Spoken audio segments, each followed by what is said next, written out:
Hey everybody, this is Nikki D. Hope everyone's having a great day, and welcome to the Nikki D channel. Today, we're going to be getting into my favorite top 10 WWE Superstars. Don't forget, like, share, and subscribe down there. Hit that notification button so you can be informed of when I drop my next video. Let's get started. In at number 10, Randy Orton.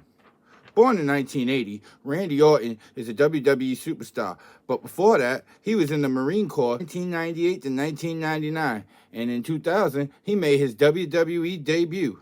A couple years later, he joined the Evolution, became Intercontinental Champion, and he was known as the Legend Killer. At the age of 24, he won his first WWE Championship, the youngest to ever do it at the time in WWE history. Then in 2006, he joined forces with Edge and became Rated R KO, and they won the tag team titles. In 2008, he led the group with Cody Rhodes and Ted DiBiase Jr., known as Legacy. A few years later, he was the face of the Authority, followed by a feud with the Wyatt family, and where he won the tag team titles with Bray Wyatt. In 2018, he won the United States Championship, making him a Grand Slam champion. Then, he was a 10-time champion, 4-time World Heavyweight Champion, which makes him a 14-time champion in the WWE. In 2023, he made his return to Survivor Series as the 5th man for the War Games match at Survivor Series. In at number 9, CM Punk. CM Punk was born in 1978. He debuted in 1999 as a part of Ring of Honor. He won the Ring of Honor World Heavyweight Championship. 6 years later, he signed with WWE in 2005, where he became a 2-time WWE Champion, 3-time World Heavyweight Champion, and 5-time WWE Champion overall. He's had feuds with the likes of John Cena, Kofi Kingston, Dolph Ziggler, to say a few, and he won back-to-back Money in the Banks in 2011 and 2012, before he went on to feud with The Undertaker alongside Paul Heyman. He left WWE in 2014, but returned 7 years later in 2021 in AEW, where he won the AEW World Heavyweight Championship twice, before leaving in December of 2023. 2 months later, he came back to WWE at Survivor Series in 2023. Now he's a part of Monday Night Raw, and we will see what else CM Punk has in store for us. In at number 8, LA Knight. Yeah. Born in 1982, LA Knight debuted in wrestling in 2003. He joined Championship Wrestling from Hollywood. He was in NWA, and he went and signed with WWE in 2013, where he was known as Slate Randall in NXT. Released in 2014, he went over to Impact, and he was then Eli Drake, where he won the Impact World Championship, the TNA King of the Mountain, 2-time Impact Federal East Up Wyatt winner.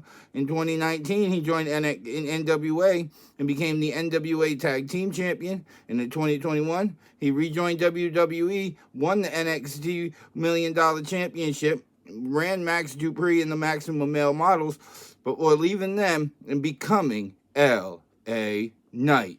Yeah. Number 7, Drew McIntyre.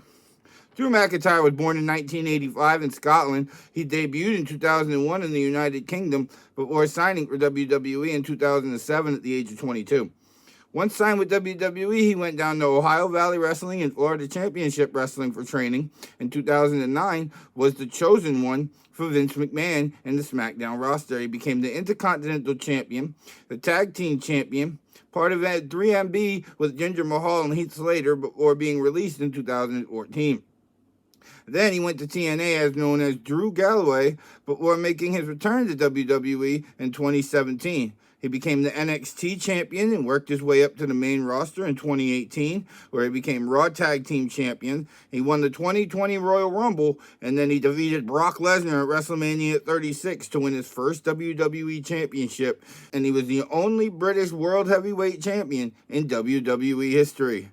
Number 6, Seth freaking Rollins. Born in 1986, Seth Rollins debuted in 2004 under the name Tyler Black in Ring of Honor. He became Ring of Honor Tag Team Champions and was signed to WWE in 2010. He went to FCW. He was the very first NXT champion. He debuted in 2012 at Survivor Series alongside Roman Reigns and Dean Ambrose as part of the Shield. He won the Raw Tag Team Championships with Dean Ambrose as well. He was the 2014 Money in the Bank winner, 2015 Superstar of the Year, and he won the 2019 Royal Rumble when he cashed in at WrestleMania 31. He was a 5-time WWE Champion, 2-time World Heavyweight, 2-time Universal Champion, and is the current WWE World Heavyweight Champion. Number 5, Luke Harper. Luke Harper, born in 1979, he debuted in wrestling in 2003, and where he was in Ring of Honor, Dragon Gate USA, and Dragon Gate Japan. WWE signed him in 2012, where he went to FCW. He got some training, and then debuted on NXT with Eric Rowan and Bray Wyatt as part of the Wyatt family. Won the NXT Tag Team Championships, won the SmackDown Tag Team Championships, and he had countless feuds with The Shield alongside Rowan and Wyatt. And then in 2018, he returned with Eric Rowan as the Bludgeon Brothers. They left in 2019, where Luke Harper joined AEW as Brody Lee in 2020. He won the NXT Championship that year, but at the end of that year, sadly, Luke Harper had passed away on September 26, 2020, at the young age of 41. May he rest in peace. Number 4, Braun Strowman. Born in 1983, Braun Strowman signed to WWE in 2013. In 2014, he won his debut match against Chad Gable and was part of the Wyatt family between 2016 and 2017, where Braun Strowman was the black sheep of the family. Then, in 2017, he went on to feud with Roman Reigns, and most famously in that ambulance match. And then in 2018, he won the Money in the Bank. Braun Strowman won the 50-man Greatest Royal Rumble in Saudi Arabia. He won the 2019 Andre the Giant Battle Memorial. He was an Intercontinental Champion, 2-time Raw Tag Team Champion, and he won the Universal Championship from Goldberg at WrestleMania 36. Number 3, Roman Reigns.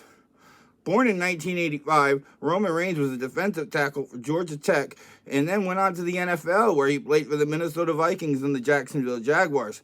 And before signing with WWE in 2010, he went to FCW. He debuted in 2012 as well, along with The Shield, along with Seth Rollins and Dean Ambrose. In 2014, he was the Superstar of the Year. He was a 2015 Royal Rumble winner, 1-time United States Champion, 1-time Intercontinental Champion, 1-time Tag Team Champion, and won the Universal title in 2020 when he aligned with Paul Heyman. He is currently the head of the table and has been champion for over 1,187 days in counting. Still the current Universal Champion.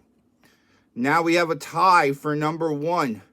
Tied for number 1, Bray Wyatt. Born in 1987, Bray Wyatt debuted in 2009 and was a part of FCW. In 2010-2011, he was known as Husky Harris. Then in 2012, he joined forces with Luke Harper and Eric Rowan, where they ran roughshod on NXT before being called up to the main roster in 2013, where he made his WWE debut as the Wyatt family. He feuded with The Shield for a couple of years, a lot of 6-man tags at pay-per-views, and then in 2017, he won his first WWE Championship inside the Elimination Chamber. He was a SmackDown Tag Team Champion at the Firefly Funhouse. The Firefly Funhouse episodes were on every Monday night, and eventually came The Fiend. The Fiend won the Universal Championship from Seth Rollins and had his final match with Randy Orton at WrestleMania 37. Earlier this year, on August 24, 2023, Bray Wyatt sadly passed away at the age of 36 from a heart attack, so may he rest in peace as well. And the other man that's tied for number 1, The Undertaker. Born in 1965, The Undertaker debuted in 1987 in WCCW and made his WWE debut at Survivor Series of 1990. He won his first championship from Hulk Hogan at Survivor Series of 1991. He went on to feud with the likes of Mabel, Yokozuna, and Bret Hart in the early 90s, but in 1997 came the debut of his brother Kane. He feuded with Kane for a few years before joining alliances and becoming the Brothers of Destruction, winning tag team titles together. And then in 2000, came out the Harley Davidson and came out the American Badass. The American Badass game where The Undertaker wore a bandana on his head and rode his motorcycle to the ring. He had that gimmick, and then he went back to the old persona of the dead man. He came out to the Dong at WrestleMania 23, won his second World Heavyweight Championship from Batista. But 2 months before that, he won the Royal Rumble. And that Royal Rumble win is what gave him the opportunity to be able to fight Batista. One thing about The Undertaker, he went undefeated at WrestleMania for 21 events. 21 and all, or losing the streak at WrestleMania 30 to Brock Lesnar. And The Undertaker was on TV mainly for the WrestleMania after that, where he would fight the likes of Bray Wyatt, John Cena, Roman Reigns, before having his last match at WrestleMania 36 with AJ Styles in the Boneyard match. The Boneyard match was a cinematic match at the time because of COVID, but it was, in my opinion, one of the best cinematic matches of that era.